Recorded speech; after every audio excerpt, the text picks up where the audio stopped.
अस्सलामु अलैकुम। बिस्मिल्लाहिर्रहमानिर्रहीम। हाथों पर ठंडक ने कब्ज़ा जमा लिया था। इसने हाथ मले मगर सर्दी की शिद्दत कम न हुई। उधर ढेर सारे बर्तन अभी भी इसके मुंतज़िर थे। इसे पता था कि इसे ये मुकम्मल करना ही है। बावजूद इसके कि आज सर में शदीद दर्द था, इससे कोई काम न कर पा रही थी। शौहर सुबह से बाहर था। कई बार फ़ोन किया, घंटी जाने के बावजूद फ़ोन नहीं उठाया गया। इसके गुस्से का खौफ भी अपनी जगह मौजूद था।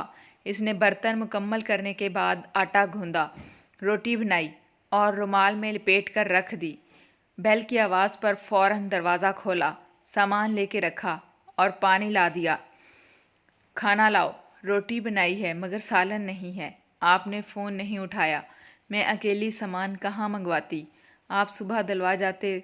सब्ज़ी तो आसानी से धीमे अंदाज से बात कर रही थी कि वो चीख उठा, एक दिन सब्ज़ी ना दिलवाऊं तो दुखड़े सुनाने बैठ जाती है। तुम्हें घर चलाने का ढंग ही नहीं आता। और सहम गई और सर झुका लिया मुजरमों की तरह। इसका शौहर बाहर निकल गया। ये कहाँ सोचता कि अगर खाना नहीं बना था तो वो भी सुबह से भूखी होगी। अब थोड़ी देर बाद जब वो वापस आएगा तो नॉर्मल होगा, लेकिन वो नॉर्मल नहीं रहेगी क्योंकि बेहिसी की एक घिरा इसके दिल से भर चुकी है। कोई बात नहीं, मैं कुछ ले आता हूँ, फिर खाना खा लेंगे। बस यही तो चाहिए था, मगर कहाँ।